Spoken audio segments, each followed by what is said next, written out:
찬송드리며 나아갑시다. 사랑스러운 주의 음성, 사랑스러운 주님 음성, 당신 곁에 가까이 이끄시네. 주님 사랑을 나 누리며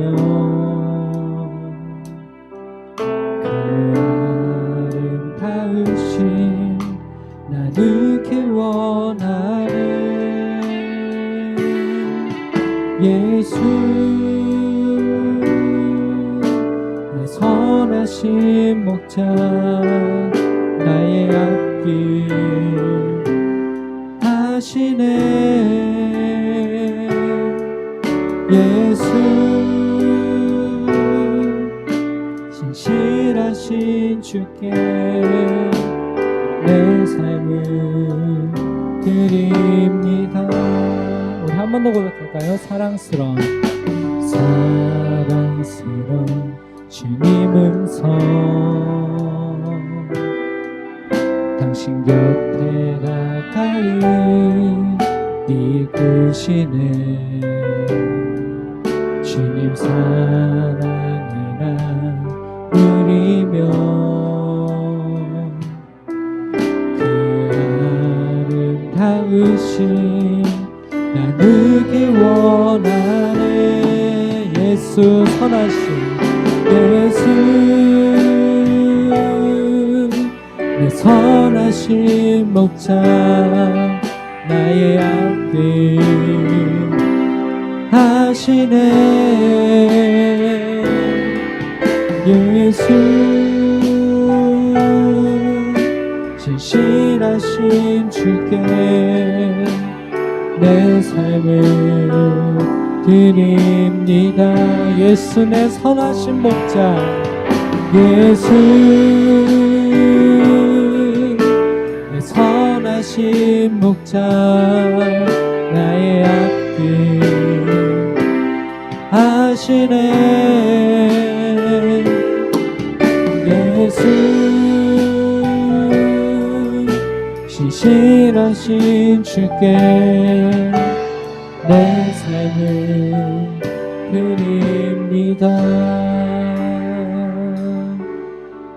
우리에게 호흡 주시고 생명 주시는 주님을 우리 함께 기쁨으로 찬송드리길 소원합니다.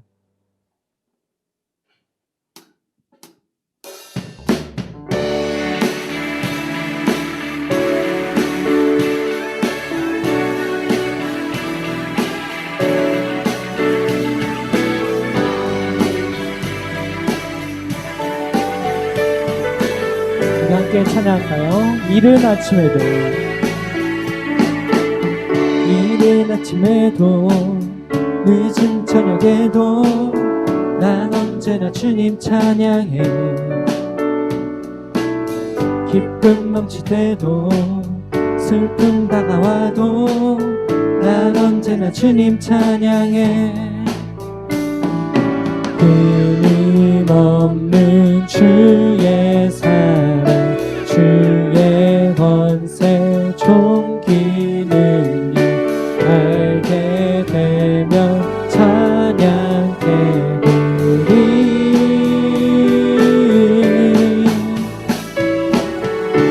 호흡 있는 모든 만물 다 나와서 주 찬양하라.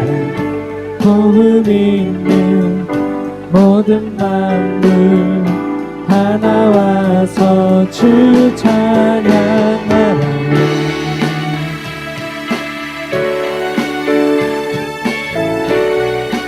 우리 시간 찬양을 나아갈 때에 우리의 호흡이 되시는 그 주님으로 우리가 숨쉬길 원합니다.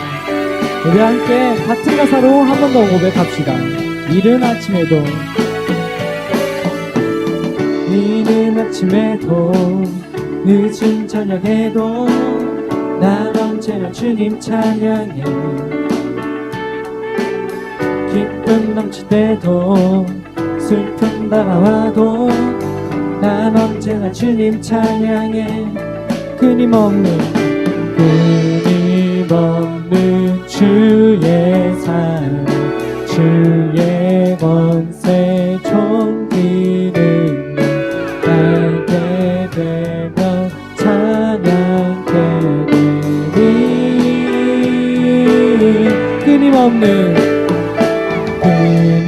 끊임없는 주의 사랑 주의 권세 존귀는요 알게 되면 찬양케 되니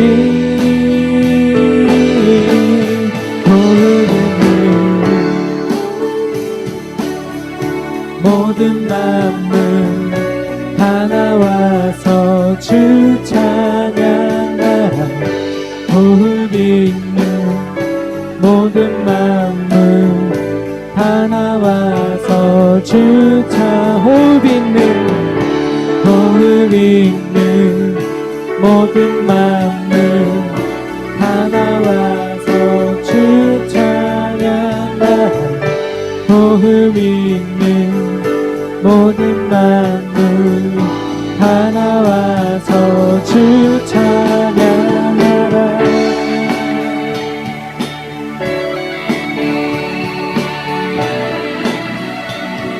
그 높으신 주님께서 우리의 찬양을 받으시기에 영광을 받으시기에 합당하십니다. 우리 영원히 주님의 찬양을 나갑시다. 높은 하늘에도 천사들과 함께 영원토록 주님 찬양해 온 땅 위에서도 모든 만물 함께 모든 민족 주님 찬양해 한 번 더 높은 하늘에도 천사들과 함께 영원토록 주님 찬양해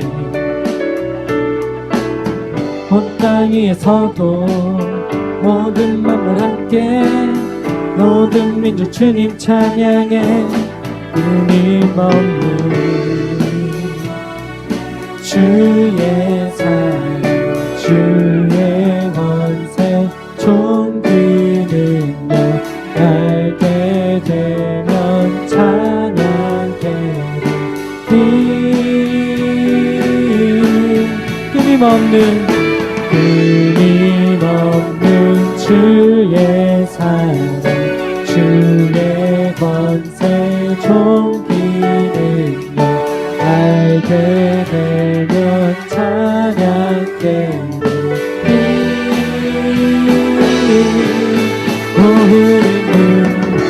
호흡 있는 모든 만물 다 나와서 주 찬양하라 호흡 있는 모든 만물 다 나와서 주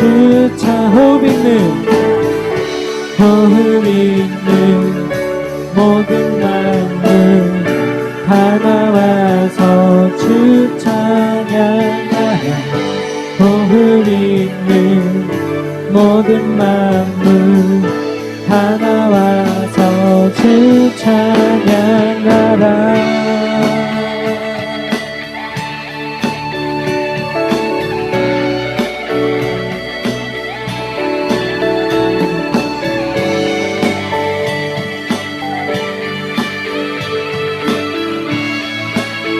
우리 주님께 영광의 박수 올려드립시다.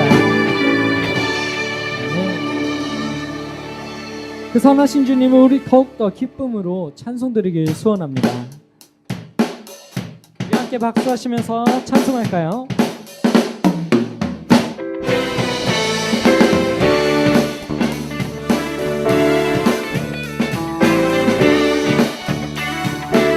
주님께 감사드리라 주님께 감사드리라 주께 찬양하라 기쁨으로 주께 나와 주의 이름을 찬양하라 낮은 소리로 찬양하라 목소리로 찬양하라 모든 만물 소리로 찬양 나는 다하여 주를 찬양해 선하신 주님 선하신 주님 선하신 주님 그의 자비는 영원하리. 선하신 주님, 선하신 주님, 선하신 주님, 선하신 주님, 그의 자비는 영원하리. 선하신 주님, 그의 자비는 영원하리. 이 시간 우리의 목소리 높여서 함께 찬양합시다. 창조주, 창조주 하나님 찬양. 예수를 높이소. 바다와 물을 끓고 그 손을 들고 주를 찬양해. 선하신 주님, 선하신 주님, 선하신 주님, 그의 자비는 영원하리. 선하신 주님, 선하신 주님,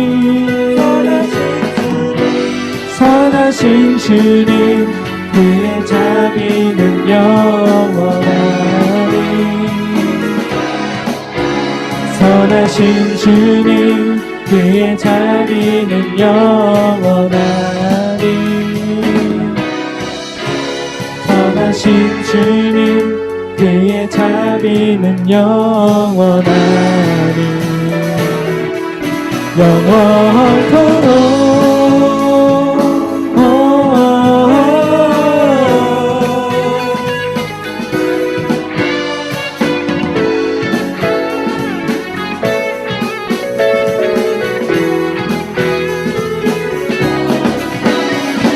선하신 주님께서 영원히 우리의 찬양을 받으시기에 합당하심을 우리 더욱더 기쁨으로 믿음으로 고백하길 소망합니다. 우리 한 번 더 고백하며 나아갈까요? 선하신 주님, 선하신 주님, 선하신 주님, 선하신 주님, 그의 자비는 영원하리. 선하신 주님, 선하신 주님, 선하신 주님, 그의 자비는 영원하리. 선하신 주님, 그의 자비는 영원하리. 선하신 주님, 그의 자비는 영원하리. 그 선하신 주님께 우리 한 번 더 영광의 박수 올려드립시다.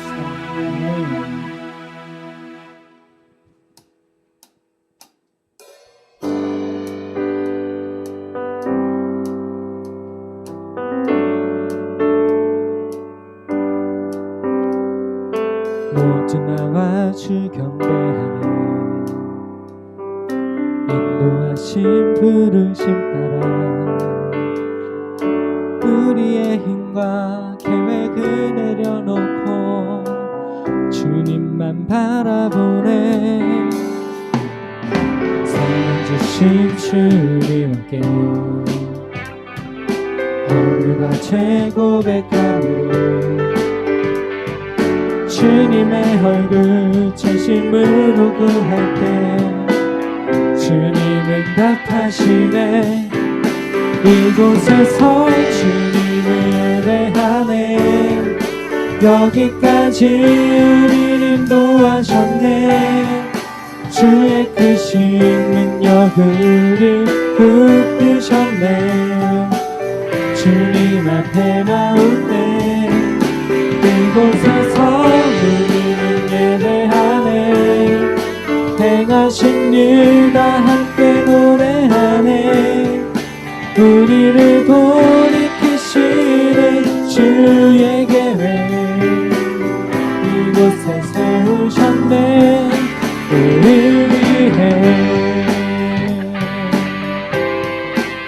이곳에 계신 우리 주님을 한 번 더 찬양합시다. 생명 주신 주님 함께 허물과 최고의 간으로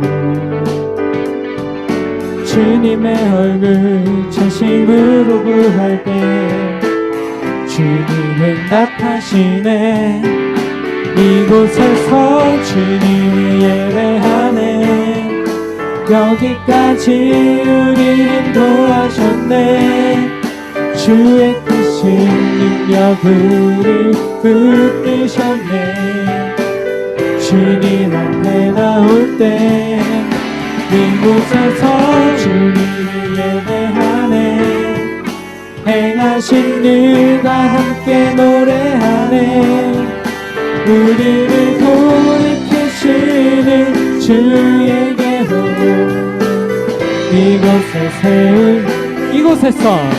이곳에서 주님을 예배하네.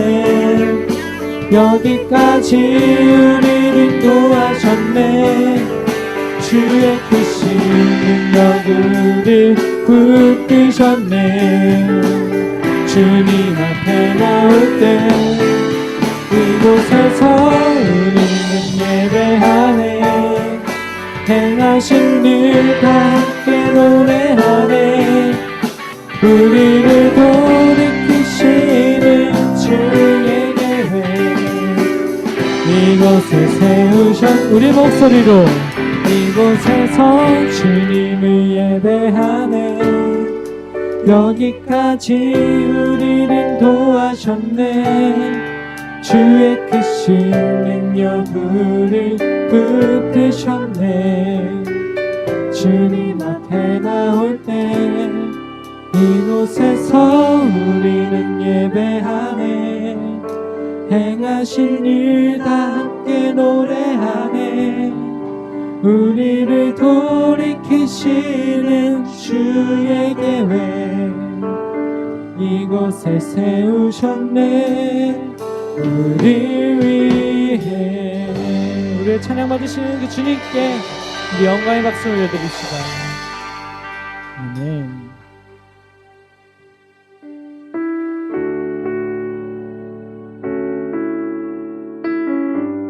그 주님의 영광을 바라보며 우리 이 시간 함께 찬송하며 나아가길 소원합니다.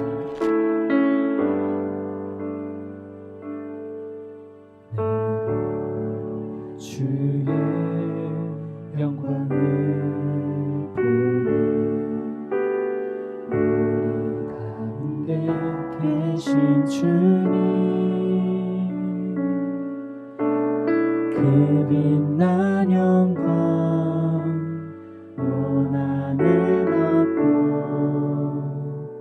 그 찬송 온 땅 가득해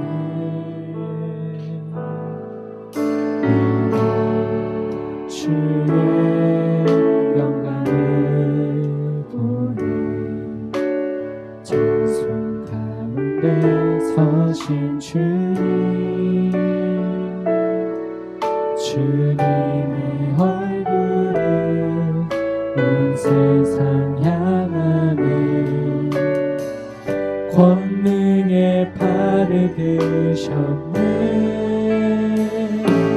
주의 영광 이곳에 가득해. 우리 손에 주님과 함께 찬양하며 우리는 전진하리. 열방 주를 때까지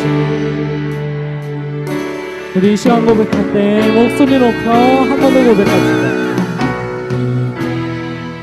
주의 영광을 보내 우리 가운데 계신 주님 그 빛난 영광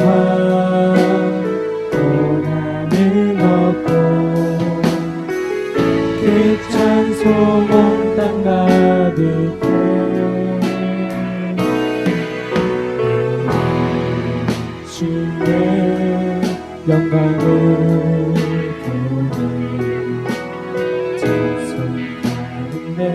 서신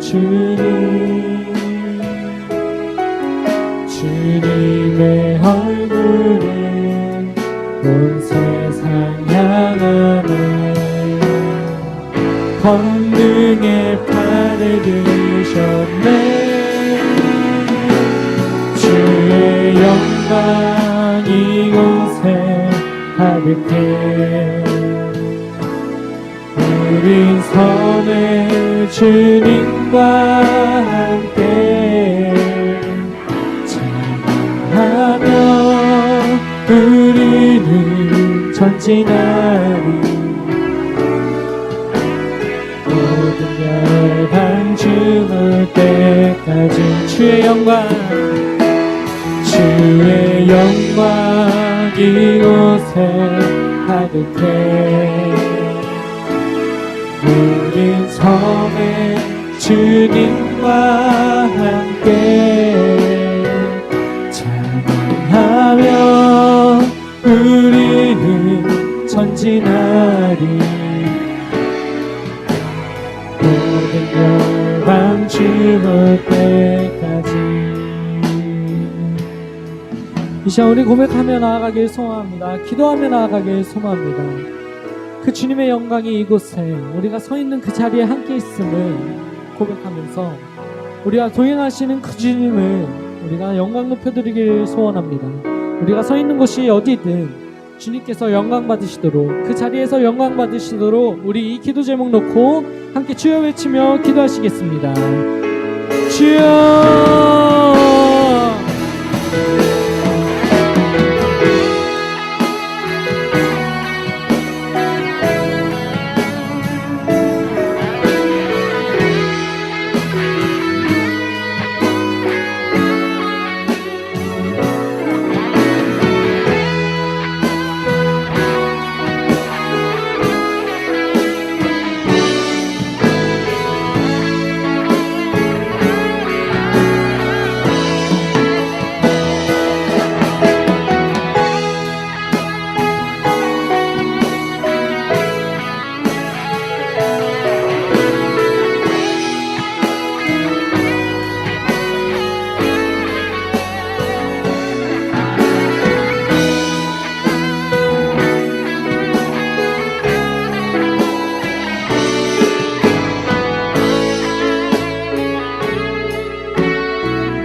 드릴 수 있게 해주셔서 감사합니다.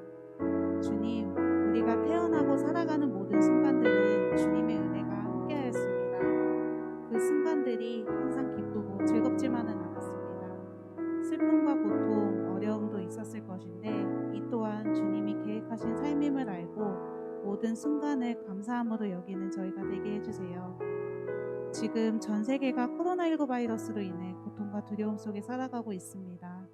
이 질병으로 인해 학업, 직장, 교회, 가정 등 저희가 속한 모든 곳에서의 자유로움이 제한되어진 삶을 살고 있습니다. 이 질병이 하루속히 종식되어 일상을 되찾게 해주시고 코로나19로 인해 고통받는 자들에게는 치유와 회복을, 질병의 최전선에서 헌신하고 수고하는 이들에게는 지혜와 능력을 주세요. 그 옛날 주님께서 솔로몬 왕에게 주셨던 지혜와 능력을 오늘날의 저희에게도 허락해 주세요. 또한 주님, 코로나19로 바뀌어진 일상과 예배를 드리는 오늘날을 저희가 잊지 않게 해주셔서 어느 날 우리에게는 이런 어려움이 있었지만 주님의 은혜로 슬기롭게 잘 극복하고 주님을 더 믿고 의지하게 되었다는 믿음과 감사의 고백을 하는 저희가 되게 해주세요. 그 순간을 향하여 각자의 방법과 속도로 나아가고 있는 청년들을 축복해 주시고 현장과 온라인 예배를 드리는 저희가 부교주 목사님의 입술을 통해 주시는 하나님의 말씀을 듣고 새로운 한 주를 살아갈 힘을 얻게 해주세요. 또 장마로 인해 소중한 가족과 재산을 잃고 슬픔과 어려움에 빠진 이들이 있습니다. 그들의 마음을 위로해 주시고 다친 이들은 치료해 주시고 그 모든 것 또한 하루빨리 회복되게 해주세요. 청년부 예배를 위해 한 발 앞서 수고하고 헌신하는 임원들과 찬양팀, 청년 한 명 한 명과 함께하는 리더들과 저희들을 위해 기도해 주시는 부장님과 앞서서 이끌어 가시는 목사님에게도 주님의 능력과 지혜 그리고 믿음을 허락해 주셔서 지치지 않도록 해주세요. 사랑합니다, 주님. 예수님의 이름으로 기도합니다. 아멘. 자, 하나님 말씀 보도록 하겠습니다. 오늘 나누실 하나님 말씀 사사기 말씀입니다. 사사기 15장 6절에서 11절까지 말씀. 여기 가능하다면 제 바로 코앞에 있는 에어컨 좀 꺼주시면 좋을 것 같아요. 네. 우리 사사기 15장 6절에서 11절까지 말씀.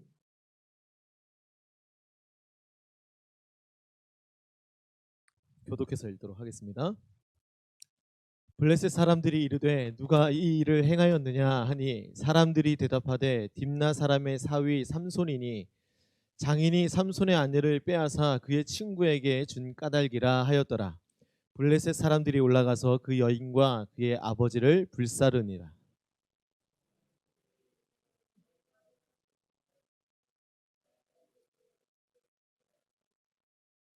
블레셋 사람들이 정강이와 넓적다리를 크게 쳐서 죽이고 내려가서 에단 바위 틈에 머물렀더라.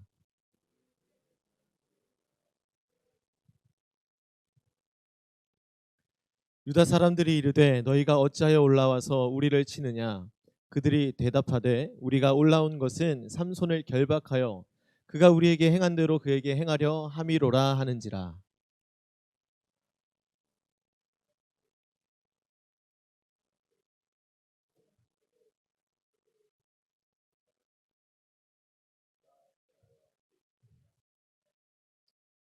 삼손이 그들에게 이르되 그들이 내게 행한 대로 나도 그들에게 행하였노라 하니라. 아멘. 자, 오늘 말씀 제목 패배주의라는 제목을 가지고 하나님 말씀 나눠보도록 하겠습니다. 여러분 이게 뭔지 아세요? 뭔지 아시는 분 혹시 계시나요? 그냥 뭐 설명 안 해도 돼요. 손만. 나 이거 뭔지 안다. 네. 역시 애들을 대상으로 일하시는 분들은 전문 직종에서 일하시는 분은 아시네요. 육아용 펜스죠, 그죠? 육아용 펜스. 우리 애들이 제가 결혼하고 제가 쌍둥이 가지고 있는 거 알고 계시죠, 여러분들? 네. 우리 성도님들 중에는 제가 결혼한지도 모르는 분이 계셔가지고 자꾸 사람을 소개시켜 주려고 네, 그런 위험한 뭐 그런 일이 있었는데 우리 애들이 이제 한 3살 정도 됐을 때 말을 이제 할까 말까 했었던 그 시절에 이쪽 견해는 이제 거실이 있고 지금 집이 아니고 제가 전에 살던 집이에요. 이쪽 견해는 거실이 있고 이쪽이 이제 주방인데 그리고 이쪽 안쪽에는 이제 안방이고 애들이 다니다가 호기심이 많잖아요. 이제 걸어 다닐 수도 있고 이런 중에 호기심이 많다 보니까 뭐가 위험한 것인지 잘 모르는 상황 속에 있으니까 쌍둥이고 또 저는 이제 집보다 교회에 있는 시간들이 훨씬 더 많고 아내가 혼자 있으면서 이걸 다 감당하기가 쉽지가 않은 거죠. 그래서 아내랑 저랑 논의한 결과 가둬두자 결심을 한 거죠. 그래서 육아용 패스를 설치를 했어요. 이제 현관 쪽에도 설치를 하고 또 주방 들어가는 쪽에도 설치를 하고 아예 그냥 주방에는 들어가지 못하게 안방에도 들어가게 되면 아내가 이제 거실이나 주방에 있을 때 아이들이 안방에서 어떠한 일들을 연출하고 있는지 알지를 못하잖아요, 그죠? 그래서 여기도 막아놓고 또 제 서재 쪽에도 막아놓고 네. 왜냐면 또 제가 제 서재도 애들이 함부로 어지럽혀 놓게 되면은 네. 이제 성격이 나오게 되기 때문에 거기도 막아놓고 했어요. 근데 애들이 뭐랄까요? 한번 크기 시작하니까 지금도 엄청 계속 크고 있지만 제가 생각한 수준보다 너무 빨리 확 커버리는 거예요.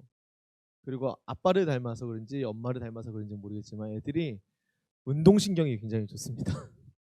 그래서 펜스를 친 게 처음에는 딱 쳤을 때 애들이 이 펜스가 이렇게 높이가 이렇게 올라져 있으면 이렇게 해가지고 이게 뭐야 아빠 이런 느낌이었어요. 근데 이제 어느새 얼굴이 올라오는 거야. 팔도 올라오는 거겠죠? 여기 바로 앞에 이제 식탁이 있어요.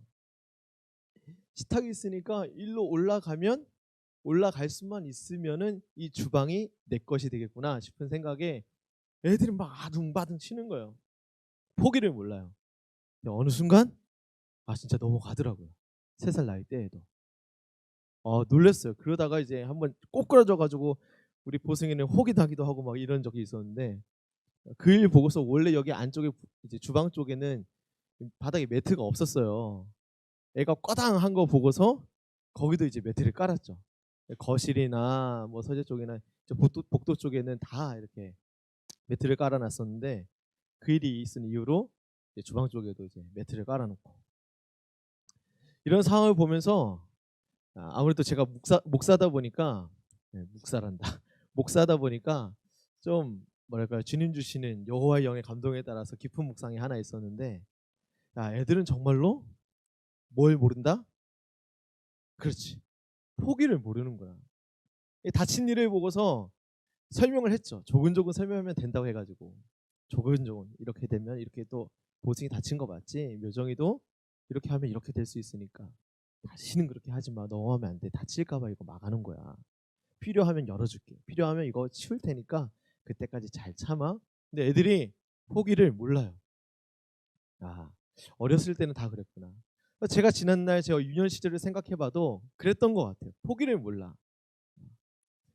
그런데 지금 제 나이에 들어서 저의 모습을 봐도 그렇고, 아마도 여러분들 중에도 그런 마음이 드는 친구들이 있을 텐데, 나 어릴 때는 그렇게 포기도 모르고 나 하고 싶은 대로 다 했는데 지금은 포기가 아주 쉽고 나 하고 싶은 대로 사는 게 겁나고.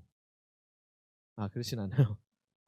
겁나지 않은 사람도 있을 수 있겠지만 겁나는 경우도 생길 수 있어요.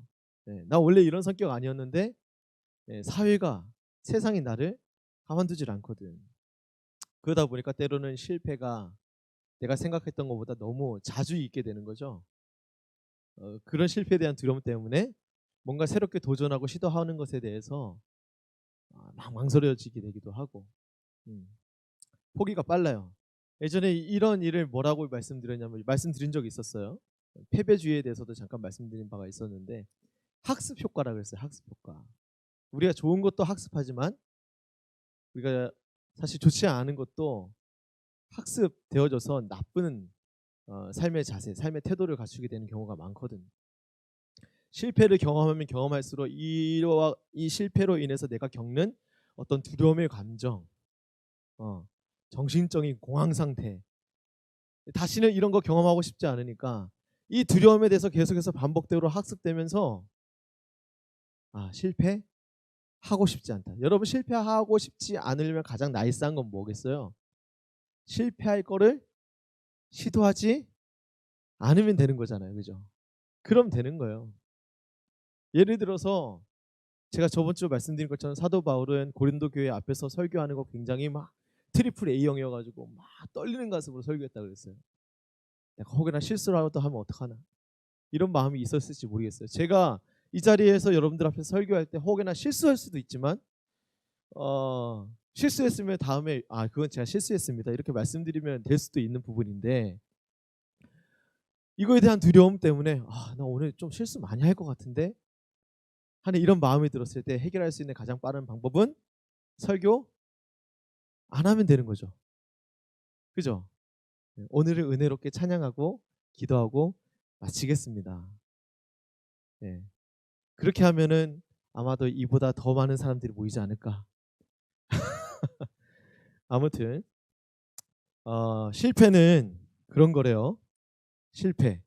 그 네이버 지식백과 사전에 검색해 보니까 두산동화에 일을 잘못하여 뜻한 대로 되지 아니하거나 그르침, 이걸 실패라고 정의하고 있는데, 누구든 다 실패하죠. 그죠? 오늘도 나는 그렇게 생각한지 몰라도 쟤는 좀 왜 이렇게 실패해, 왜 이렇게 잘못 많이 하는 거야, 이렇게 누군가가 생각할지도 몰라요. 그죠? 그러나 잘 생각해 보세요. 내가 실패했다고 실패자가 되나요? 그렇지 않죠. 내가 부득불 잘못했다고 그 인생이 망하는 인생이 되는 것인가? 그 인생의 존재 가치가 무의미하게 되는 것인가?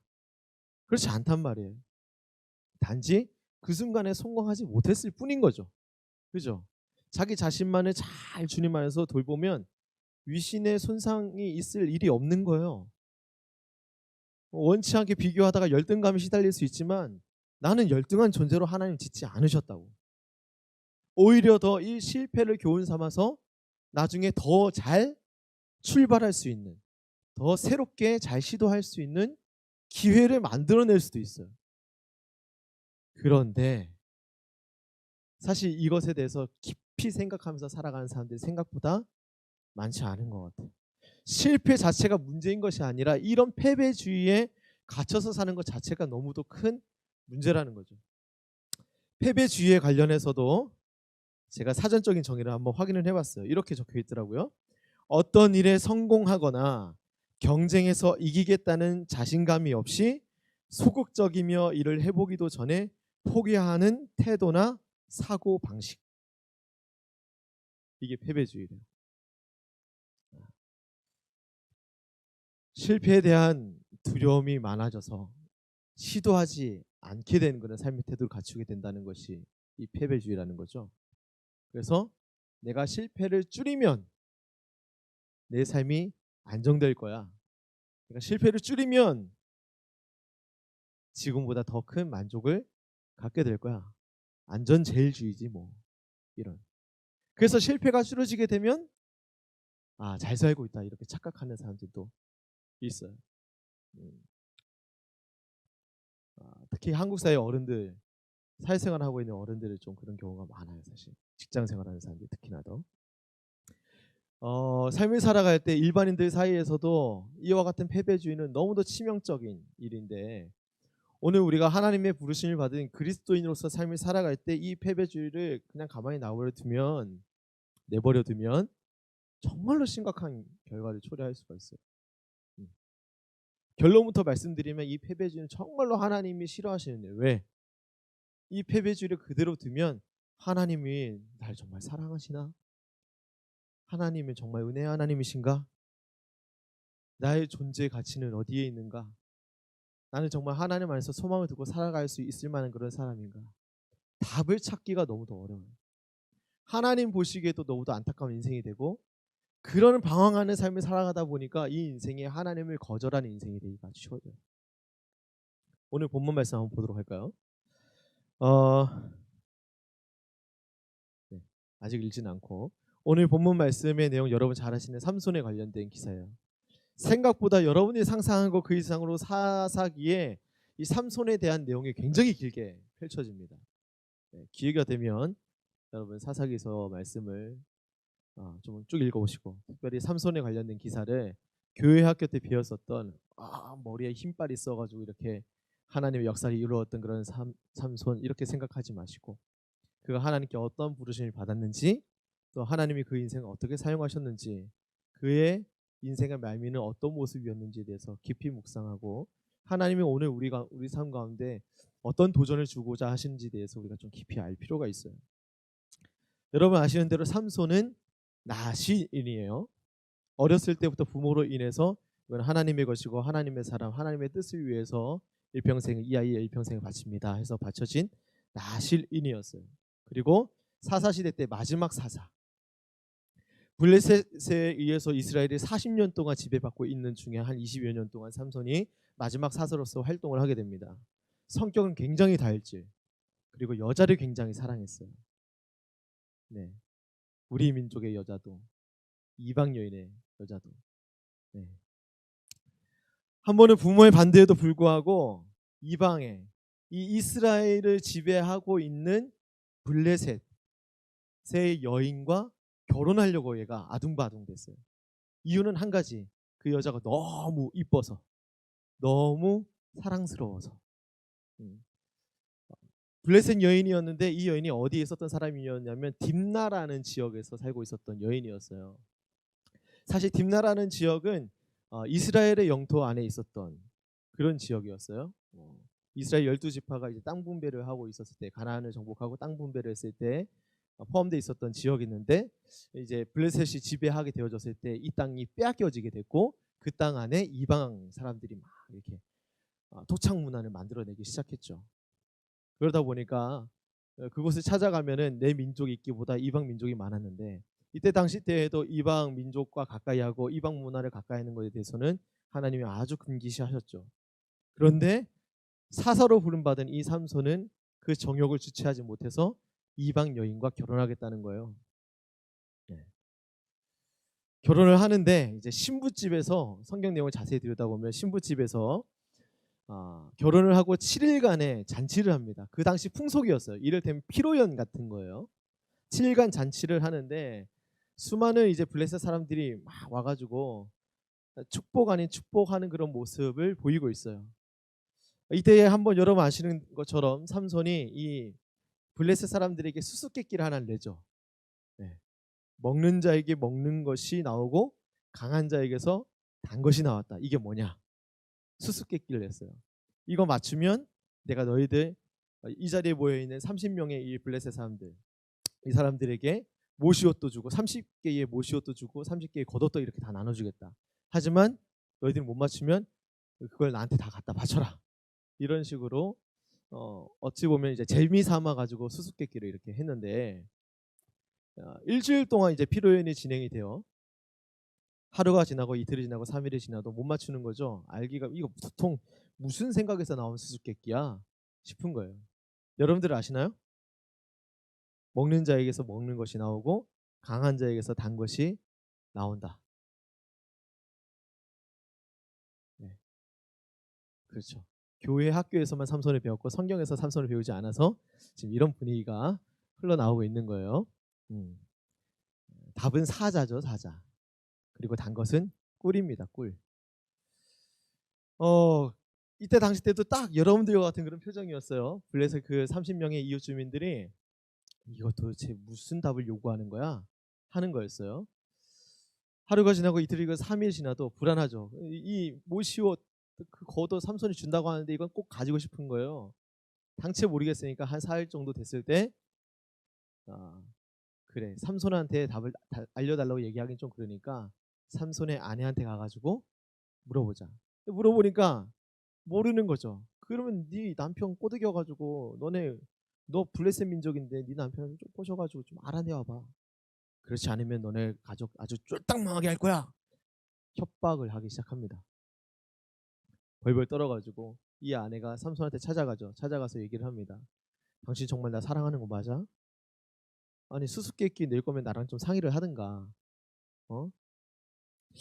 나를 좀 미워하는 것 같아. 나를 사랑하는 증거를 보여주고 싶다면 그 수수께끼의 정답을 알려달라고. 삼손이 아주 답답했어요. 아니 내 부모님들한테도 알려준 적이 없고 이거는 그 사람들과의 그런 내기 같은 그런 수수께끼인데 이거 함부로 발설해서는 안 된다. 막 울고불고 이 아내가 난리를 쳐요. 그래서 사실 남자들이 여자의 뭐에 약해요?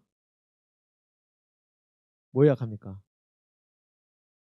경험이 없어요? 그렇구나. 눈물에 약하죠, 그죠?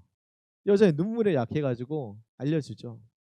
먹는 자에게서 먹는 것이 나왔다. 이 먹는 자들 중에서 가장 강한 자는 사자고 그 사자에서 내 경험상 이 결혼을 위해서 이곳에 찾아오기 이전에 내가 봤더니 내가 쳐 죽였었던 그 사자에게서 벌이 꼬드여가지고 막 꿀을 먹고 있는 이런 상황들 봤다. 그 사자에게서 난 것, 그 단 것이 무엇이냐? 꿀이었다.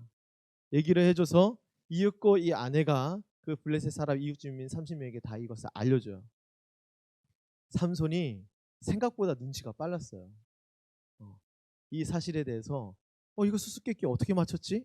맞추는 걸 보고서 이건 내 아내한테만 알려줬는데 추측을 했는지 아니면 아내한테 꼬치꼬치 캐물었는지에 대해서는 성경이 자세하게 기록되어 있지 않지만 정황상 삼손이 눈치를 딱 깠어요. 내 아내 때문에 내 사랑하는 암송아지 같은 내 아내 때문에 이들이 알게 됐구나. 뚜껑이 열려버렸어요. 그래가지고 이 수수께끼 맞추겠다고 하는 이 사람들 말고 다른 이웃 주민 30명을 다 쳐 죽입니다. 그리고서 그들에게서 옷을 갈취해요. 모시옷 30개 그리고 겉옷 30개를 갈취해가지고 수수께끼 맞춘 이 30명에게 나눠줘요. 그러면 블레셋 사람들이 좋을까요, 안 좋을까요? 기분이 안 좋겠죠, 그죠? 네. 그리고 또 이후에 어떤 일이 일어나게 되냐면 블레셋 사람들을 죽였으니까, 그러니까 내 동족을 죽인 내 남편 삼손, 이 블레셋 여인이 이 아내가 좀 두려워 떨리는 마음이 있지 않았겠어요, 그죠? 그래서 삼손과 내가 결혼하는 게 맞나 몰라, 이런 생각이 들었는지 장인 어른이, 이 삼손의 장인 어른이 이제 이 아이를, 이 딸아이를 설득해 가지고 삼손의 들러리로 있었던 한 친구와 결혼하게 해요. 아주 막장 드라마죠, 그죠? 막장이에요, 막장. 이 일을 이제 삼손이 알게 되고서 완전히 정말로 화가, 이제 뚜껑이 완전 열렸어요. 그래서 여우 300마리 아시죠? 여우 300마리 꼬리를 막 이렇게 묶어가지고 횃불 달아놓고 블레셋 사람들이 곡식밭을 막 다 태워버려요. 포도원도 다 태워버리고. 이것도 알게 돼서 이 일로 블레셋 사람들이 이제 삼손의 아내하고 장인 어른을 고스란히 본인이 겪었던 방식 그대로 불태워서 죽여버립니다. 이걸 또 알고서 이제 삼손이 또 엄청 더 뚜껑 열려서 더 엄청 화가 나가지고 블레셋 사람들은 막 닥치는 대로 또 죽여요. 이게 막장이 막장 끝을 가는 거야죠. 그리고서 정말 블레셋 사람들이 벌벌 길게 만들어 놓고, 그러고서 오늘 성경에서 에단 바위 틈이라고 되어 있는데 정확하게 얘기하자면 에단 바위 동굴이에요. 이 동굴에 홀로 이제 있습니다. 씩씩거리면서 있는 거죠. 그러자 이제 눈앞에 삼손은 보이지 않고 두려워 떨리는 그런 삼손, 그런 삼손이지만 보이지 않으니까 좀 뭐 화라도 내고 싶은 거죠. 수많은 블레셋 사람들이 이 삼손이 있는 이 유대 땅에 찾아와가지고, 유다 땅에 찾아와서 성경을 레위 지방이라고 기록하고 있는데, 이 유다 땅 레위 지방에 쳐들어올라와서 내가 삼손 잡으러 왔어 하고서 막 소리 지르고 난리를 치는 거예요. 이때 이 유다 땅 가운데 있었던 3,000명의 사람들이 저 에단바의 동굴에 있는 누구? 삼손한테 찾아가서 이렇게 얘기를 하는 거예요. 한번 읽어볼까요? 시작.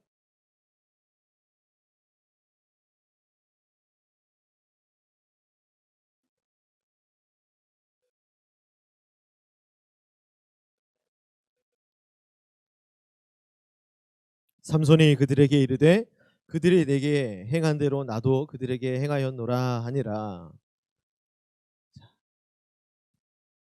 블레셋 사람들이 찾아왔나요? 유다 사람들이 찾아왔나요? 이방 사람들이 아니고 내 동족이, 내가 보호하고 있는 이 동족이 쉽게 얘기해서 삼손 잡아다가 블레셋 사람들에게 묶어서 바치려고 찾아온 거예요. 근데 놀라운 것은 와가지고 너가 어떻게 그런 짓을 행하는 거야 정도로만 얘기한 것이 아니고, 지금 얘기하는 것이 너는 블레셋 사람이 우리를 다스리는 줄 알지 못하느냐, 이렇게 얘기한단 말이죠. 여러분, 삼손은 사사예요. 마지막 사사. 그리고 그 앞에 11명의 사사가 기존에 있었어요. 누구를 위해서? 이스라엘의 구원을 위해서 하나님께서 사사를 보냈단 말이에요. 그래서 몇 번에 걸쳐가지고 약 7번에 걸쳐서 하나님께서 놀라운 구원의 역사를 이스라엘 땅 가운데 허락을 해주셨는데, 그러한 역사들에 대해서 분명히 이스라엘 사람들이 알았을 거란 말이죠. 그리고 삼손의 그 놀라운 힘을 통해서 블레셋 사람들이 꼼짝달싹 못하고 있는 사실도 직접 봤거나 들었거나 소문이 아주 자자했을 거란 말이에요. 그런데도 불구하고 하나님이 보내신 사사를, 내지는 하나님을 믿지 못하고 뭐라고 얘기하는 거예요? 너는 블레셋 사람이 우리를 다스리는 줄 알지 못하냐, 하나님이 우리를 다스리는 줄 알지 못하냐, 이렇게 얘기하지 않고 블레셋 사람들이 자신들을 다스리고 있대요. 삼손은 블레셋 사람들을 꼼짝 못하게 하고 있는 그런 장본인인데, 3,000명이나 되는 아주 적지 않은 이 유다의 많은 사람들이 블레셋 사람들이 우리를 다스리는 줄 알지 못하냐, 너 뭐에 갇혀 있는 거예요? 패배주의. 너 도전하면 안 돼. 왜 블레셋이 뭔 줄 알고 지금 너가 자꾸 도전하는 거야? 큰일 나. 여러분, 이와 같이 삼손이 블레셋에게 그렇게 무차별 공격을 하고 하나님 기준으로 봤을 때 이방 민족 블레셋을 심판하는 그 일들을 삼손에게 행했던 그 일은 이유가 있어요. 사사기서 14장 4절 말씀 세모적 내용을 보니까 이렇게 기록하고 있어요. 잘 들어보세요. 그의 부모는 주님께서 블레셋 사람을 치실 계기를 삼으시려고 이 일을 하시는 줄을 알지 못하였다. 그때에 블레셋 사람이 이스라엘을 지배하고 있었다. 그의 부모는 주님께서 블레셋 사람을 치실 계기를 삼으려고 이 일을 하시는 줄 알지 못했다. 그때 블레셋 사람이 이스라엘을 지배하고 있었다. 현실은 블레셋 사람이 이스라엘을 지배하고 있는 게 맞아요. 삼손의 부모도 인정했고 모든 유다 동족들이 다 그렇게 인정했단 말이에요. 그런데 그러한 중에 삼손은 자신의 정욕을 주체하지 못하고 하나님이 금기시하셨던 이방 민족의 여인과 결혼을 하게 됩니다. 그런데 하나님은 이러한 과정조차도 선하게 돌리시는 거예요. 비록 삼손은 정욕으로 이방 여인을 아내로 삼았지만 이 모든 상황을 하나님께서 합력하여서 실수하고 잘못했지만 이것을 다 주물럭 합력해서 선을 만드시는 거예요. 그 선이 뭐냐? 이스라엘을 구원하는 거예요. 이미 패배주의에 빠질 대로 빠진 이 이스라엘을 어떻게든 건져서 너희들 블레셋 사람들이 너희들을 다스리는 것이 아니고 내가 너희들을 다스리고 보호하고 인도하고 있는 거야. 알게 하시려고 하는데 너무 이 동족들 이스라엘 백성들이 하나님의 선민 백성이라고 하는 이 사람들이 패배주의, 영적 패배주의에 너무 깊게 빠져들어서 눈앞에 블레셋을 무찌를 수 있는 사사가 있어도 계속적인 하나님의 도심 역사가 있어도 받아들이질 않는 거예요. 여러분들은 어때요? 여러분 하나님 살아계심을 믿습니까? 네. 그런데 왜 하나님의 보호하심과 인도하심에 대해서 신뢰하지 않아요? 여러분들 정죄하는 게 아니에요. 여러분 스스로 자문해 보라는 거예요. 코로나 시대여도 하나님 살아계시죠. 그럼 하나님이 여러분들 보호하실 수가 있어요. 우리가 방역 조치하는 것 그 수준 이상의 것으로 하나님이 우리를 보호하신다고요. 우리를 지키신다고요. 여러분 이것을 목사이기 때문에 하는 말이라고 생각하지 마세요. 성경이 외치고 있는 주님의 음성입니다. 정부의 소리가 강하고 세상 권력이 대단해서 거기서 울려 퍼진 소리가 강하다 보니까 이 질서에 맞추지 않는 크리스찬들이 굉장히 무지한 것처럼 생각할지 모르겠는데 세상이 우리를 그렇게 볼 거예요. 근데 적어도 우리만큼 우리 자신을, 교회를, 크리스찬을 그렇게 바라봐서는 안 되는 거예요.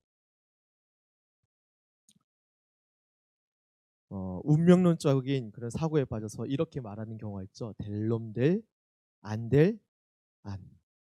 될 놈은 되고 안 될 놈은 안 된다. 제가 욕하는 거 아니에요. 뭐 그런 말이 있다는 거죠. 될 놈 될, 안 될, 안. 나는 원래 이런 운이 없어. 내 일평생에 성공에 관련된 운은 없어. 연애의 운은 없어. 그렇게 생각하시는 분이 있습니까? 나는 가위바위보를 해도 운빨이 안 따라. 그죠? 내가 경품 추첨을 해가지고 대본 적이 없어. 시도를 안 하는 거죠. 벌벌 떨고서 안 돼, 난 가위바위보 안 할 거야. 그렇죠. 그럼 별것 아닌 것에도 왜 패배주의에 갇혀서 그러고 있냐. 반복적인 그런 학습의 폐단. 주일 성수, 11조, 교회 봉사 열심히 거듭났을 때 하나님의 그 거듭남의 은혜 속에서 정말 그리스도인의 정체성을 가지고 하나님을 섬기고 아주 멋지게 이 세상의 삶을 한번 살아보리라 했을 때 열심으로 했었죠. 그런데 어느 순간 그냥 내가 느끼기에 이건 좀 어쩔 수 없는 상황이다 해서 처음에 지키지 못할 때, 주일 성수 못하게 될 때, 11조 못하게 될 때, 이제 봉사하는 그 부서에서의 그 일들을 온전히 잘 감당해내지 못할 때, 나 이러면 안 되는 거 아니야? 이거 하나님 싫어하실 텐데, 나 이러다가 벌 받는 거 아니야? 여러분 하나님 그렇게 쪼잔한 분은 아니죠. 네. 내가 한 일에 대한 열매를 가지고 하나님 평가하시는 것이 아니고 내가 주님 앞에 드리고 있는 삶의 신앙 고백을 가지고 하나님 우리를 평가하십니다. 문제는 처음에 이렇게 벌벌 떨다가 계속해서 반복해서 주일 성수하지 않고 주님이 나에게 주신 물질에 대한 그런 감사의 고백을 내 삶으로 고백하지 않고 내가 주님 앞에 서원해서 봉사하겠다고 했었던 교회 안팎의 일들에 대해서 사명감으로 감당하지 못하는 일들이 계속해서 반복될 때 이렇게 해보니까 하나님 나 벌을 안 주시네. 아이 뭐 인생 다 그렇지. 나는 뭐 이렇게 살아본 지 이제 이렇게 된 건데 다른 사람들 다 그렇게 사는데 뭐 잘만 살더만. 인생 사는 게 다 그런 거지 뭐. 그러다 보니까 청년들이 사회에 진출하게 되면 청년 때에는 아주 순수한 열정을 가지고 거룩을 지키려고 했었던 그런 열정 있었음에도 사회에 나가다 보니까 내가 원함이 아니라 어쩌면 여러분들 내 원함으로 술을 마시는 분들도 있겠지만 사회에 나가서는 내가 원함과 상관없이 술을 마시게 되는 환경 가운데 처하게 되죠. 나의 원함과 상관없이 음란한 문화 가운데 갇혀지는 일들이 생기게 됩니다. 내 원함과 상관없이 물질 만능주의에 편승하는 그런 삶을 살아야 되나 말아야 되나 이러지 않으면 난 그냥 꽉망할 것 같은데 하나님이 주신 생각이 아니라 세상이 주는 메시지죠. 여기서 자꾸 혼선을 겪는 거예요. 어떻게 하면? 이런 반복적인 학습이 계속되어지고 패배주의를 극복해내지 못하는 주님 안에서 이게 반복되다 보니까 내가 하나님과의 관계가 끊어져 있는지도 모르고 이런 잘못된 사고, 잘못된 습관에 젖어 사는 거예요. 그런 잘못된 익숙함에 속아가지고 내 삶이 얼마나 하나님 안에서 존귀한 자인지에 대해서 내 삶의 소중함을 하나님 안에서 발견하려고 하는 그 영적인 힘이랄까 이걸 다 잃어버리고 사는 거예요. 끝도 없이 멸망으로 향하는 그 길로 추락하는 거죠. 근데 자신이 그런 삶으로 향하고 있는지 몰라 또. 여러분 잘 아는 말씀 한번 나눠볼까요? 성경에 있는 내용. 바란 광야에 이제 가나안을 눈앞에 앞두고서 정탐꾼 보내죠. 몇 명 보냅니까? 12명 보냅니다. 근데 10명의 정탐꾼이 부정적인 보고를 하죠. 뭐라고 얘기합니까? 읽어봅시다. 시작.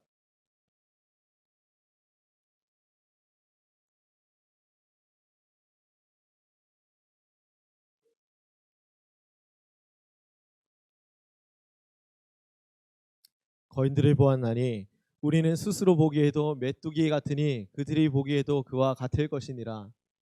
언제부터 이들이 하나님의 강하심을 못 보게 됐나요?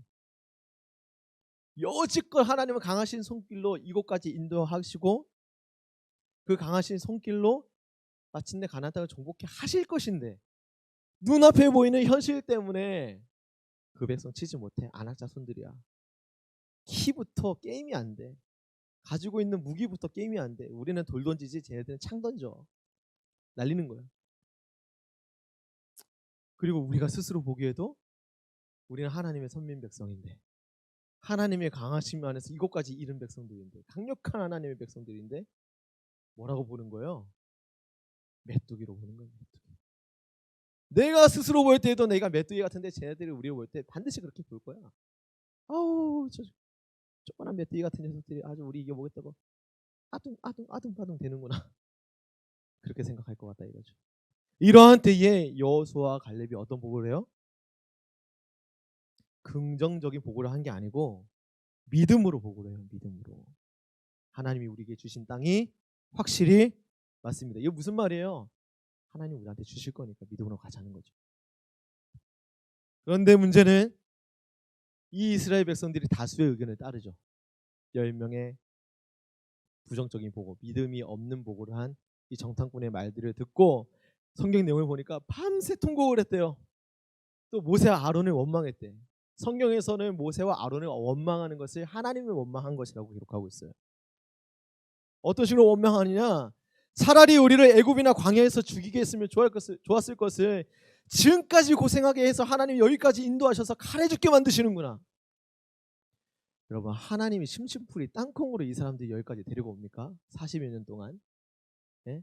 할 일이 없어서 구름기둥 만들고 불기둥 만들고 매출하기 날리고 뭐 심심풀이로 그렇게 했을까요?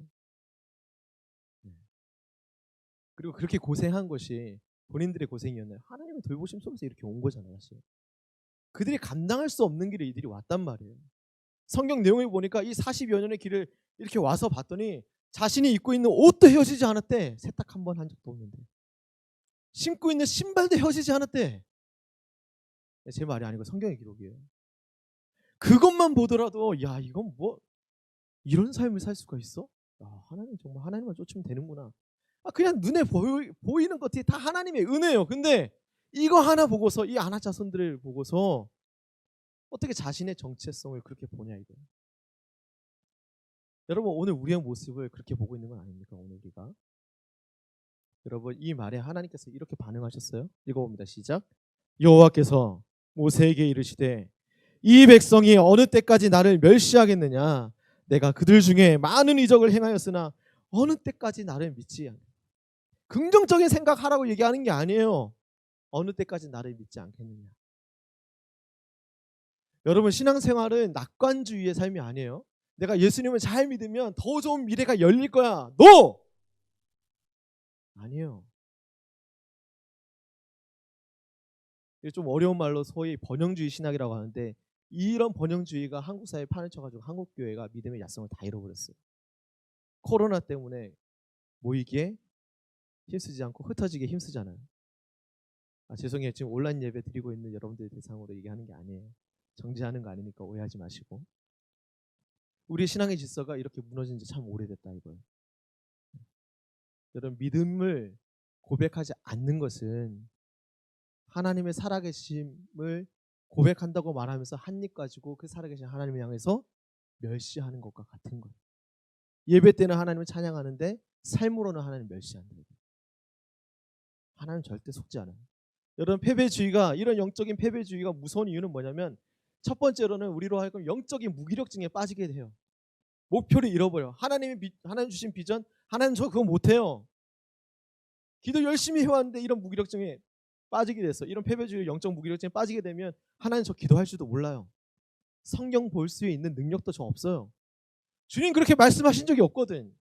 비전도 하나님이 주셨고 기도할 수 있는 것도 성령님 우리 가운데 탄식하시면서 기도할 바를 알려주시는 것이고 성경을 보면서 깨닫게 되는 것도 성령의 조명하심 안에서 알게 되어지는 것인데 모든 것이 다 우리가 할 수 있는 능력인 것처럼 생각하고서 내 능력이 안 되면 내가 신앙생활을 할 수 없다고 생각을 해.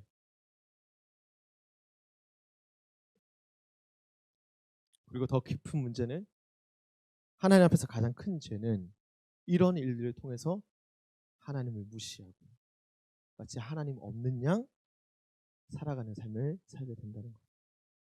공동체적으로 바라봤을 때 이런 영적인 패배주의는 전염성이 강해요. 그래서 저 형이 그랬는데 저 누나가 그랬는데 목사님이 그랬는데 이렇게 하는 건 당연하지. 목사님이 저렇게 생각하시면 우리도 그런 거지 뭐. 제가 만약에 패배주의에 갇히게 된다 생각해봐요.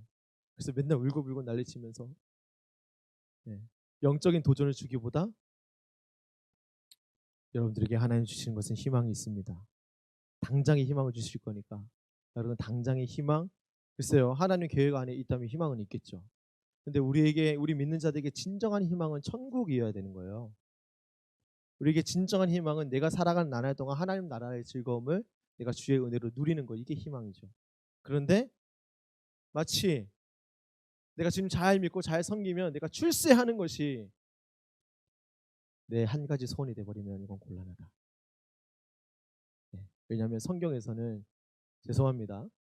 성경이 있는 대로만 말씀드려요. 저는 제 잘난 척 하려고 하는 게 아니라 성경 있는 대로 말씀드리면 종말 시대 마지막 때에 가까워지면 가까워질수록 교회의 분열을 일으키는 사단의 공격이 굉장히 세집니다. 여러분들 잘못이 아니에요. 사단의 공격이 세지고 잘못이 있다면 우리가 쉽사리 거기에 미혹되는 거죠. 세상으로 인한 교회를 향한 박해는 날이 더해질수록 강력해져요. 여러분들 잘못이 아니에요. 사단이 하는 일이에요. 거기에 우리가 미혹될 뿐이죠. 세상은 이미 넘어진 자로 있는 것이고. 그럼 어떻게 해야 되겠습니까? 정신을 차려야지, 정신. 그래서 기도해야 되는 거예요. 그래서 더 모이기에 힘쓰고 그래서 더 영적인 교제를 나눠야 되는 거예요. 세속적인 거는 사단이 아니라. 그것도 필요하지. 서로의 삶에 대해서 공유하기 위해서는. 그 얘기를 듣고서 우리가 서로 어떤 식으로 위로할 거냐는 거죠. 어떤 식으로 손잡고 함께 이 믿음의 길을 걷겠느냐는 거지. 여러분 영적 패배주의 이렇게 극복하지 못하면 하나님의 약속도 하나님의 도우심이 보이지 않아요. 그러니까 코로나19 가운데서 하나님 나를 지키지 못할 거라 생각하는 거지. 그렇게 생각하지 않았을 수 있지만 기대조차 없는 것이 생각이 없는 거예요. 영안이 닫혀져 있어서. 그래서 육체적인 삶의 방법으로만 돈이면 장땡이지 사람 돈 있어서 살지. 또 내 사람 관계 이런 소셜 네트워크를 통해 가지고 나의 유세 한번 뚫어보고 잘 나가는 어떤 출세기 가운데서 내 명예를 드러내면 잘 살고 있다고 생각해. 그 삶이 하나님의 은혜와는 전혀 상관이 없는 삶인데 여러분들이 하나님의 택한 백성이라는 전제를 달고서 제가 여러분들에게 말씀드리는 거예요. 말씀을 좀 정리해 보도록 하겠습니다. 여러분, 하나님이 모든 불가능을 가능하게 하실 수 있는 분이라고 여러분 진짜 믿으시나요? 믿으시나요? 이게 그냥 교육적으로 내가 들어서 목사님 얘기하시니까 말씀하시니까 오케이라고 해야지 아멘이라고 해야지 하는 거 말고 여러분 가능하시다면 그냥 아멘을 하시면 좋겠어요. 근데 이렇게 우리 입으로는 때로는 우리 찬양으로 우리 기도는 그렇게 믿음으로 고백을 하는데 나 홀로 있을 때 사실 제일 정직하잖아요. 내가 어떤 존재인지 나의 허물이 어느 수준까지 있는지 너무도 잘 아는 순간이잖아요. 그죠? 나 홀로 있을 때 내 삶이 불가능 투성이라고 생각되는 적 혹시 없나요? 뭘 해도 난 좀 안 되는구나. 뭘 해도 사람들이 나를 인정하지 않을 것 같은데 내가 지금 잠깐의 인기와 어떤 인정을 받아도 내가 큰 내 미래를 봤을 때 이건 별로 소용없을 것 같은데 그래서 이것도 저것도 별로 소망 없어 보이는 여러분 그런 내 삶의 불가능 투성이인 그런 모습들을 자꾸 느끼게 된다면 저와 여러분들 냉철하게 우리의 믿음을 좀 점검해 볼 필요가 있어요. 여러분 하나님은 삼손을 통해서 이스라엘을 구원하려고 하셨던 것처럼 믿는 자들을 늘 구원하고 믿는 자들을 늘 강한 손으로 이끄시고자 하시는 하나님이십니다. 믿으십니까? 하나님의 그 모든 것들이 사실은 믿는 자들의 것이거든요. 이게 오늘 하나님의 자녀된 자들의 특권이에요. 여러분 근데 그 특권 사용하고 계시나요? 이것이 특권인데 중요한 것은 오늘 내가 주님 안에서 믿음으로 그 특권을 누리며 살아가고 있느냐 하는 것이죠. 냉철하게 한번 볼까요? 빌립보서 4장 13절 말씀에 여러분 잘 아는 말씀이 있습니다. 내게 능력 주시는 자 안에서 내가 뭐 할 수 있다고요? 모든 거 할 수 있대요. 여러분 소망이 있으십니까? 내게 능력 주시는 자 안에서 내가 모든 것을 할 수 있느니라. 이 말씀만 놓고 봤을 때에는 그치 하나님 불가능이 없으신 분 그런 의미를 얘기하는 게 아니에요. 주의 은혜 때문에 내가 모든 게 가능하다는 거예요. 한번 생각을 해볼까요? 복싱 경기가 있어요. 청코너도 정말 신실한 크리스찬이야. 홍코너도 신실한 크리스찬이야. 둘 다 내게 능력 주시는 자 안에서 내가 모든 것을 할 수 있습니다 믿습니다 하고 아멘 외치고 둘 다 싸워요. 붙었어. 누가 이겨야 됩니까? 누가 이겨야 돼요? 실력 있는 자가 이겨야 되죠. 그게 중요한 게 아니라는 거예요. 사실 내게 능력 주시는 자 안에서 내가 모든 것을 할 수 있느냐. 여기서 말하는 모든 것은 이 빌립보서 4장 13절 그 앞에 있는 12절 말씀을 얘기하는 건데 내가 배부름에도 처할 수 있고 배고픔에도 처할 수 있고 내가 풍부에도 처할 수 있고 내가 궁핍에도 처하면서 살아갈 수 있다. 하나님이 내 삶을 어디로 이끄시든지 나는 원망하지 않고 감사함으로 이 모든 것을 감당하는 일체의 비결을 주님의 은혜 안에서 내가 배웠기에 모든 것을 감당하는 삶을 살겠노라 말하는 거예요. 나는 온전치 않지만 그 주님의 은혜가 나를 온전한 길로 인도하신다는 믿음을 가지고서 사도 바울이 빌립보 교회를 향해서 선포한 거예요. 바르게 이해하셔야 돼요. 그러면 이 모든 것을 할 수 있다라는 이 말은 뭡니까? 내 앞에 펼쳐져 있는 세상의 여러 어려움들과 또 크고 좋은 일들, 슬프고 괴로운 일들, 많은 이 세상사에서 내가 두려움 없이 끝까지 하나님 따라가겠다는 거예요. 세상 눈치 보지 않겠다는 거예요. 세속적인 그런 메시지에 내가 가까이 하지 않겠다는 거예요. 하나님을 가까이 하는 것이 복이라고 시편 기자는 말하고 있는데 그런 복의 근원 되시는 기쁨의 근원 되시는 하나님은 내가 날마다 가까이 하겠다는 거죠. 우리가 그렇게 주님을 가까이 하고 깊은 묵상으로 주의 손을 붙들면 아니 이미 손 내밀고 계신 그 하나님을 우리가 바라보게 되면 하나님은 차고 넘치는 은혜로 날마다 우리의 삶 가운데 함께 하시고 인도하실 겁니다. 내 죄, 허다한 죄를 덮고도 나올 만한 그런 충만한 은혜, 내 잘못과 내 실수를 덮고도 나올 만한 충만한 은혜로 내 삶을 붙드신다는 거예요. 내가 가진 힘, 능력으로 이룰 수 있는 결과물보다 더 아름답고 영광스러운 하나님의 역사, 하나님 예비하신 승리를 누리게 하시겠다는 거예요. 천국 소망 안에서. 그렇기 때문에 여러분, 믿음의 눈을 뜨시고 시대를 분별하고 우리가 어떤 삶을 택해야 될지 결정하셔야 됩니다. 삼손을 원망했었던 유다 3,000명의 사람들처럼 세상의 지배를 받는 삶을 살 것인가, 아니면 온 세상 창조주이시고 주권자이시고 구원자 되시는 그 하나님의 다스리심을 받고 하나님이 주시는 소망 가운데서 살 것인가. 결단하고 기꺼이 믿음으로 여러분들의 삶을 주 앞에 올려드리시는 사랑하는 우리 모든 청년들 다 되시길 주님의 이름으로 축원합니다. 우리 함께 찬양하고 우리 결단하며 기도하도록 하겠습니다.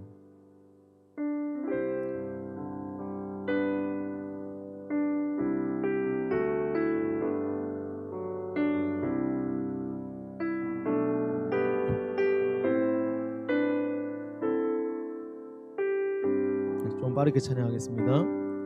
세상의 유혹 시험이 내게 몰려올 때에 나의 힘으론 그것들 모두 이길 수 없네.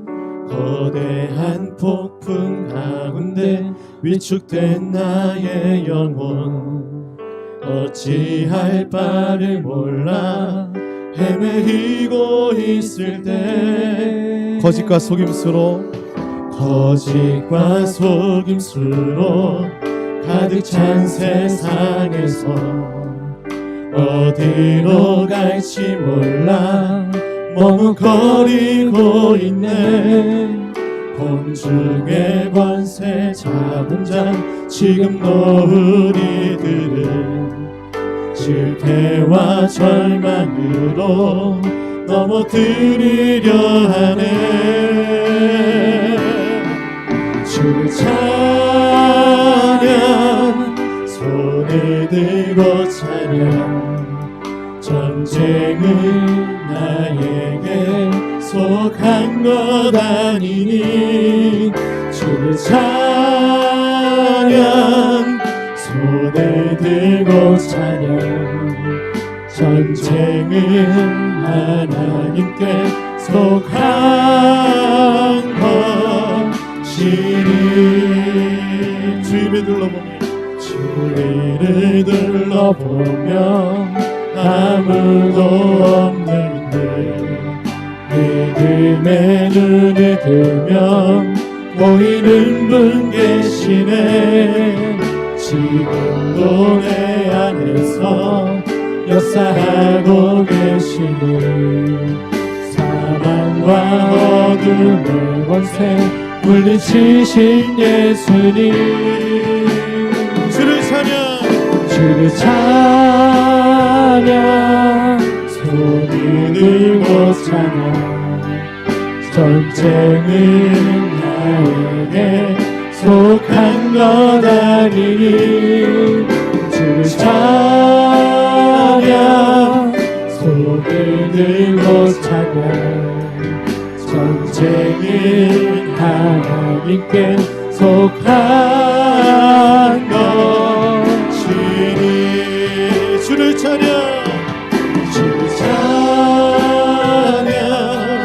손을 들고 찬양 전쟁은 나에게 속한 것 아니니 주를 찬양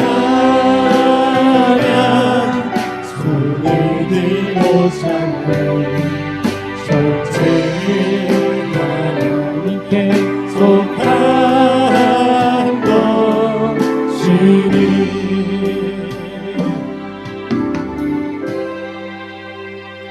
우리 눈앞에 펼쳐지고 있는 현실에 사회적으로 거리를 둬야 되는 현실이고 이게 참으로 어려운 현실이긴 하지만 그럼에도 불구하고 우리는 영적으로 깨어서 서로의 마음을 돌아보고 교회로 부르신 하나님의 부르심 앞에 반응하면서 기도로 연합하고 말씀으로 연합하고 몸이 가까이 하지 아니하여도 우리가 하나님의 부르심 안에서 계속해서 날마다 성령 안에 연합해야 될 줄로 믿습니다. 실패를 두려워하지 아니하고 하나님이 부르신 그 부르심의 상을 향해서 우리 믿음으로 나가야 될 줄로 믿습니다.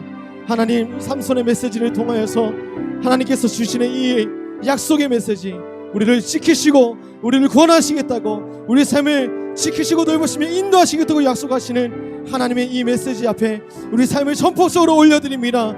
하나님, 나의 삶을 인도하여 주옵소서. 주님만이 나의 삶의 주인이 되어달라고 우리 주여 크게 한번 외치고 동서로 기도하겠습니다. 주여!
사랑과 능력의 아버지 하나님, 감사합니다. 오늘도 약속이 있는 이 말씀을 통하여서 우리 심령을 깨우시고 우리가 어떠한 길로 달려나가야 할지 다시 한번 우리 심령과 우리 삶의 걸음을 붙들어 주시니 감사드립니다. 주님, 우리 너무도 많은 순간 무지한 가운데 우리가 선택하는 이 길이 하나님을 멸시하는 길인지 알지 못하고 아버지 하나님, 우리 자신의 정체성조차 내려놓고 교회의 정체성도 내려놓고 어쩌면 아버지 너무도 깊은 곳 가운데서 패배주의에 눌려 세상과 타협하고 아버지 하나님, 세상을 거슬러 살아가야 할 믿음의 백성으로 삶을 살지 못하는 그런 어리석고 끝없는 연약한 존재로 우리가 서 있었는지 모르겠습니다. 그러나 다시 한번 주님의 은혜를 사모합니다. 여전히 우리와 함께하고 계시는 강하고 우리 모든 능력의 근원 되시는 아버지 하나님, 우리가 주님의 손을 다시 한번 붙듭니다. 우리의 삶에 이미 경영하고 계시고 인도하고 계시는 그 하나님을 향해서 우리가 믿음의 눈을 듭니다. 하나님, 우리의 삶을 산재물로 접해드리니 주여, 주님께서 우리 삶의 주인이 되시고 주님의 뜻을 이루어 주옵소서. 우리의 신앙의 걸음걸음을 통하여서 세상이 주를 두려워하게 하여 주옵소서. 우리가 세상을 두려워하는 것이 아니라 세상이 주를 두려워하게 하시고 세상이 하나님의 백성들을 향해서 두려워하게 되는 그런 기적과 같은 이 역사가 하나님 우리의 세대를 통하여서 일어날 수 있도록 우리 주님 역사하여 주시옵소서. 우리의 삶을 기꺼이 주 앞에 올려드립니다. 하나님, 우리의 삶을 통치하시고 다스려 주시고 주님 나라 이루어 주옵소서. 이 시간 하나님 앞에 나올 때에 빈손으로 나오지 아니하고 하나님을 향한 삶의 고백, 신앙의 고백을 담아 귀한 예물 주 앞에 올려드리는 청년들이 있습니다. 청년들의 삶 가운데 하나님의 은혜와 평강이 넘치게 하시고 약속 있는 말씀을 붙들므로 날마다 주 안에 승리하며 천국 소망 가운데 날마다 감사함으로 살아가는, 그래서 더욱더 많은 것들로 하나님께 영광을 올려드리는 새벽 이슬 같은 청년들 다 되게 하여 주옵소서. 이 예물이 쓰이는 곳곳마다 하나님 나라가 확장되는데 기억에 쓰임 받을 수 있도록 아버지 하나님, 이 예물이 사용되어지는 모든 처소, 사용하는 모든 손길들 가운데 하나님의 지혜와 능력을 덧입혀 주시옵소서. 이제는 우리 구주 예수 그리스도의 죄사함의 은혜와 하나님 아버지 그거 놀라우신 사랑하심과 성령 하나님의 깨닫게 하시고 인도하시는 은혜의 역사가 영적 패배주의에 갇혀 세상에 두려워 떠는 자가 아니라 오직 주님의 다스리심을 받아 믿음으로 승리의 걸음을 내딛기로 다시 한번 결단하고 하나님의 손을 붙드는 사랑하는 모든 청년들의 삶의 걸음 위에 이제로부터 영원토록 함께하여 주옵시기를 간절히 축원하옵나이다. 아멘.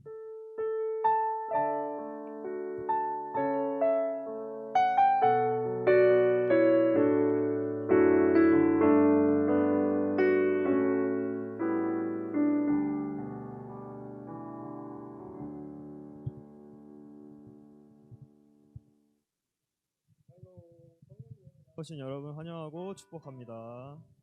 네, 오늘 광고는요 또 특별히 저희 용 민재가 또 네. 나오게 됐는데요. 거진 한 달 만에 네, 이렇게 쓰게 됐네요. 네, 뭐 오늘 전해드릴 광고는 다음 주에 이제 8월 생일 파티가 있어요. 그래서 생일 파티를 할 때 또 스타벅스 상품권이 있으니까 이제 8월 생일자분들 그리고 온라인으로 보시는 분들 중에 8월 생일자분이 있으시다면 네, 다음 주에 나오시면 상품권을 드리려고 합니다. 다음 주에 나와주셨으면 좋겠고 그리고 네, 수련회를 저희가 안타깝게 못 가게 됐는데 수련회를 대체해서 8월 달에 아마 프로그램을 간단하게 진행을 할 것 같습니다. 아마 SNS로도 진행될 수 있으니까 여러분 SNS 팔로우 꼭 해주시고 네, 8월 달에 8월 중으로 만나 뵙도록 하겠습니다. 네, 그리고 그 SNS 이벤트가 이제 인스타로만 진행을 좀 하려고 하는데 페이스북은 안타깝게도 저희들이 따로 선정을 안 했고 인스타로만 진행을 하게 돼서 인스타로 저희들 청년북 팔로우해 주시면은 이제 거기에서 따로 소식이 나갈 예정이니까 꼭 팔로우를 해 주셔야 이제 이벤트가 참여된다는 점 이해해 주시면 감사하겠습니다. 네, 광고는 여기까지고요. 저희는 이제 물러가도록 하겠습니다. 네, 감사합니다.